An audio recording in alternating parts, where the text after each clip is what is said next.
20 liraya lahmacunlarımız geldi. Erken de geldiler. Ama adam bana fake attı, 25 dakika dedi. Ben de çok mutluydum.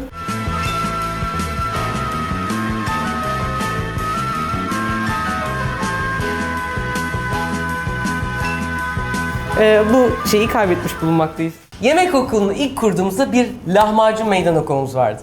Ben orada çok pis yenildim. Yenildim ama yılmadım, yıkılmadım, çok çalıştım ve yeni bir lahmacun meydan okumasıyla karşınızdayım.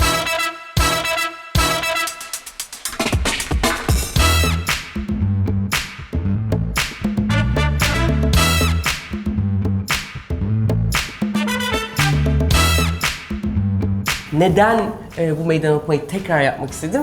Yenilmemin haricinde bu seneki verilere baktık ki bir internet sitesinden siparişte 19 milyon adetle lahmacun, hamburgerinde, köftenin kebabında, çorbanın da, tostun da hepsinin önüne geçmiş durumda. Bunu aslında söylediğimizden daha kısa bir sürede evde yapabiliyor muyuzu yapmak yemek okulunun bence boynunun borcu. Elimden geleni yapacağım. İnşallah becereceğiz. Arada bir de tabii Diyarbakır'a gittik. Diyarbakır'da da o enfes uzun uzun lahmacunlar incecik böyle ve çok lezzetli. O incelikte ve lezzette lahmacununda elimizdeki imkanlarla ne kadar ona yaklaşabiliriz biraz bakacağım. Genelde, hocam gelsene, genelde siparişlerde benim adım veya sesimi artık tanıyorlar. O yüzden bir Burak Arpak Joker'i kullanmak istiyorum. Seni de tanıyorlar hocam ama. 2 tane lahmacun istiyorum. Sizin hani böyle Antep farklı var mı yoksa büyük lahmacun bir tane mi zaten? Tamamdır. Ona 2 tane istiyorum hocam. Tamamdır. Bir de ne zamana gelir? Yarım saate geliyor. Ayranla beraber gelince. Yarım saatse iyi. Dur ben zannetmiyorum yarım saate gelir. Tamam. 9 liraymış. 18, 20. Tamam. Şimdi ilk başta başlıyoruz. Burada 15 dakikada, 20 dakikada yapmak istediğimiz için en önemli şeyi aslında hamurun mayalanması. Kettle'dan birazcık ılık su koydum. Hafif, şu an biraz fazla sıcak. Birazcık böyle soğuyana kadar bekletiyorum. Burada önce unum var. Unum yaklaşık 1 bardak. Bu da 100 grama tekabül ediyor. Şöyle bir parça da yanıma alıyorum. Şimdi bunun ortasına şu hafif bir çukur yapıyorum. Bu ılık olan suyu döküyorum. Bir parça tuzu una, maya birazcık daha hızlanabilmesi için azıcık şeker, bir tutam şeker, daha fazlası bayıyor. Bir de burada hızlı, yani 15 dakikada yapan maya var. Ondan ekliyorum. Böyle bir çay kaşığı kadar. Önce direkt suya ki ılık suda uyansın maya. Bayağı artık yaygınlaşmaya başladı bu hızlı maya. Hatta bir parça da ekşi maya koyabilirsiniz.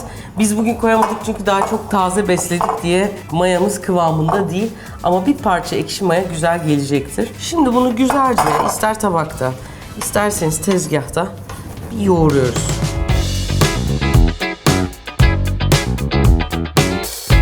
Elimin tam böyle ayası mıydı burası? Ayasıyla yoğurdum. Yoğurunca hamurun yüzeyinin böyle biraz daha pürüzsüz bir hale gelmesi lazım. Bunun için de yaklaşık 1-1,5 dakika yoğurmak gerekiyor. Şimdi bunu şöyle 2 eşit parçaya ayırıyorum. Şimdi bu haliyle üstü pürüzsüz olmasa lazım. Birazcık bekleyecek. Üstü kıtır kıtır olmasın diye nemli bir bezi üstüne kapatıp burada daha evvelden yemek yaptıydım.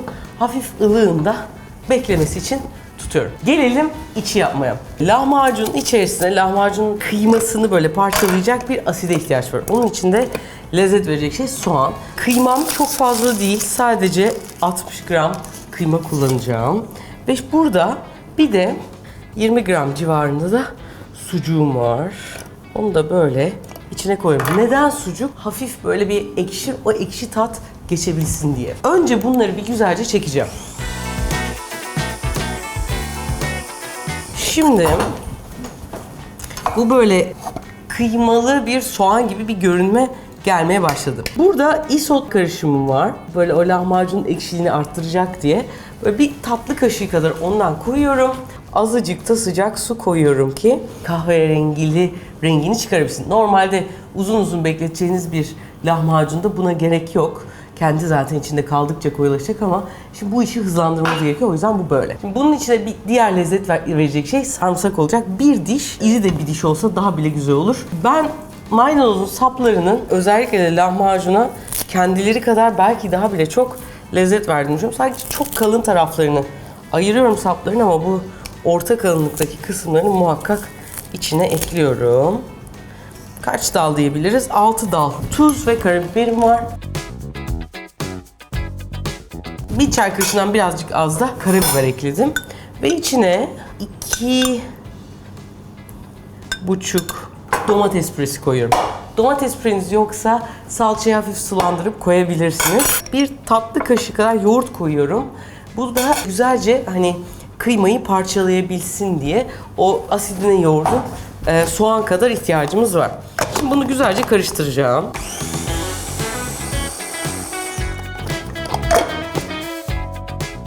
Daha kıymayı bile koymadan aslında bir harç haline geldi.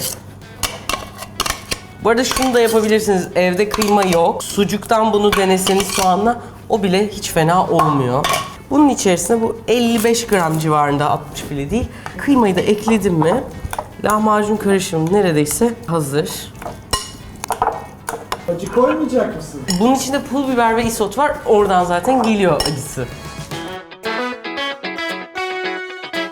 Şimdi çok azıcık daha şuradan birazcık rahat sürülebilmesi için lahmacun sulu olması lazım. Bu püreden püreye değişebilir. Su eklemek isteyebilirim.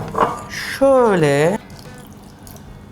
Fazlası da tadını kısaltacağı için şöyle ekleyip biraz hem baharatların, işte sarımsağın, soğanın işleyip rahat rahat birbirine geçebilmesini sağlayacak. Şimdi içimde tamam. Söylemeyi unuttuğum bir şey var. Fırınımı yaktım 250 maksimumda. Bir de altta fırın taşım var. Fırın taşını da en son anlatacağım ama tabii ki bütün bu işlemlere başlarken fırını açmak gerekiyor. Tezgaha bir parça unluyorum. O Diyarbakır'daki ince uzun bir lahmacun yapmak istiyorum. O yüzden çevire çevire. Çok aşırı da uzun yapamıyorum. Fırının taşı, yani fırının içi el vermiyor ama el verebildiği kadar güzelce açacağım. Çok fazla bastırmadan vücutla beraber ileri geri gide gele o kendi kendini bırakacak. Burada inceliğin ne kadar ince olduğunu hissedebilmek için tezgahın bu böyle yeşil yeşil taşları var ya, aslında altından onların gözükebilmesi lazım. Hamurumu güzelce açtım. Sadece ileri geri yaptım. İncelikte oldu. Pastamı şöyle azıcık unluyorum. Hamurumu yerleştiriyorum. Ama bunu yaparken hamurun şu an üzerinde ince açabilmek için bol bol unladık. Üzerindeki tahta unlansın ama üzerindeki fazla unları da alıyorum. Hamurum ya koparsa? Yamuk bir lahmacun olur. Şimdi hatta bir tık uzun diye ben de fırın taşında yamulacak diye korkmuyor değilim. Ama olsun. Şimdi şöyle 2 kaşık, 2,5 hatta içten yerleştiriyorum. Bu arada bir de tabana yapışmaması için bunu koyduk ya. Çok fazla koyarsak da yapışabilir. Bir de hızlı davranmak lazım. Hala hareket ediyor. Bu artık fırına girebilir. Fırına taş koyduk. Taşı koyma sebebimiz o güzel böyle altı şey olabilir. Bir de hani böyle normalde fırının kenarında odunlar yanar ya. O odunların yanma hissini nasıl sağlayabiliriz? Birazcık mutfağınız hafif kokacak ama güzel bir böyle tütsü yanıyor. Kiraz saplarım var.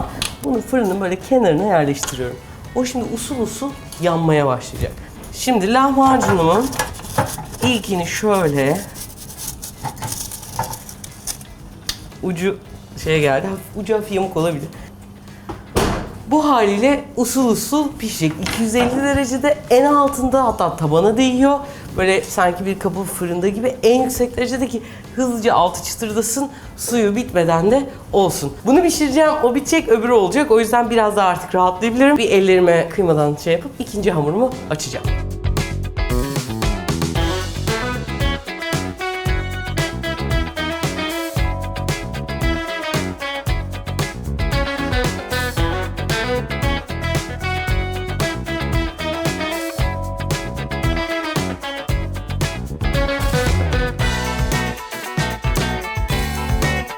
İkinciyi de attık fırına, birincisi de çıktı.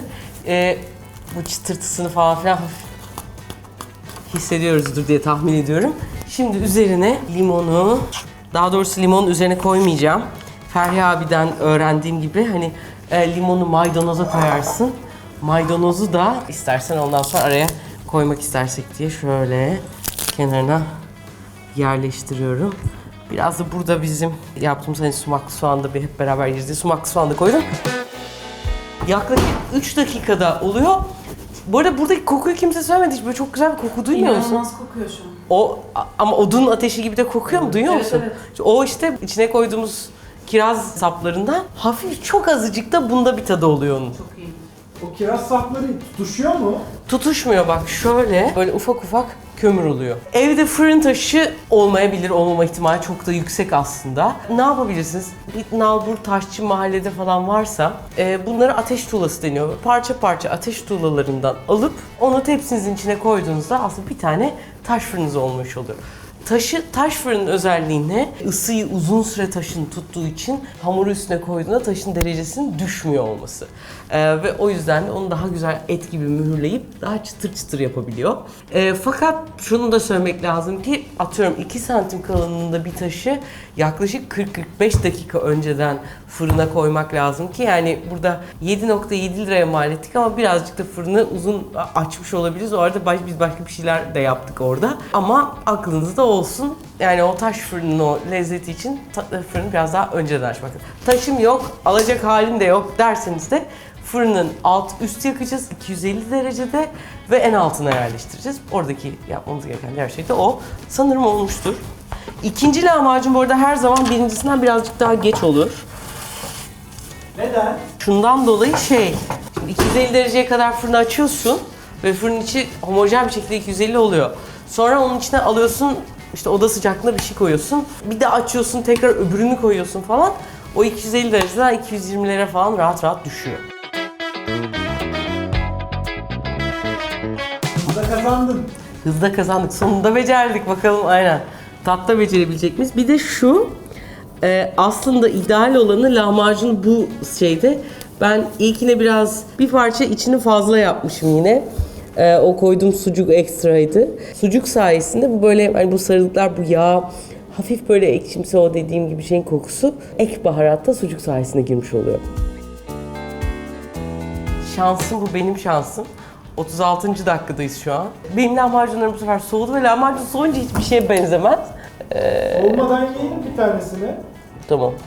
Önemsediğim şey şuydu. Hem kağıt gibi ince olması, hem çıtır olması ama hem de şeyin rahat rahat katlanabilir olması. Evet. Kenarlar çıtır, ortası yumuşak. Kimler deniyor? Gel bakalım hadi. Lahmacuncu. Heh. Ben her zaman Burak ve ikimiz bir ekmekçiler olarak kenar hepsinde. Ben de kenarcıyım maalesef. Hatta baklavada bile kenar seviyor olabilirim yani tam fıstıkta seviyoruz falan da. Evet şimdi bak bakalım.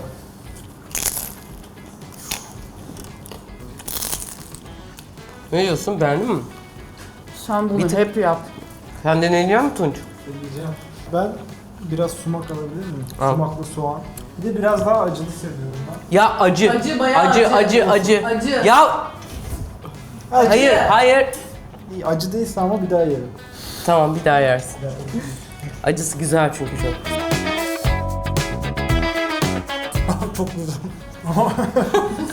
Tahmininden daha güzel geldi değil mi? Bir anda vuruyor böyle. Hamuru zaten çok güzel. Bir de ya böyle neyden olduğunu bilmediğim bir lezzet var. Ekşilik. Tak diye vuruyor böyle damağa ve Sucuk. inanılmaz böyle beynin gidiyor. Sucuğu aceleden çok anlatamadım bu arada. Hani sucuk böyle fermente, en eski usul sucuk ne bulursanız onu kullanırsınız, o kadar iyi. Yaklaşık 45 dakika oldu. İkinci kez lahmacun ısıttık, o bile soğudu. Diyarbakır'daki dünyanın en güzel lahmacununa benzetmeye çalışıyorduk lahmacunumuzu. Umarım hoşunuza gitmiştir. Siz bizi izleyin, hoşunuza gitsin, işinize yarayalım diye inanın gece gündüz. Bazen kendi kendimize sinirlenerek, bazen hastalıktan kırılırken ama hep heyecanla ve titizlikle size güzel tarifler yapmaya çalışıyoruz. Eğer hoşunuza gittiyse abone olmayı ve videomuzu aşağıda beğenmeyi unutmayın. Siz beğenince çok insana yarıyor. Görüşürüz.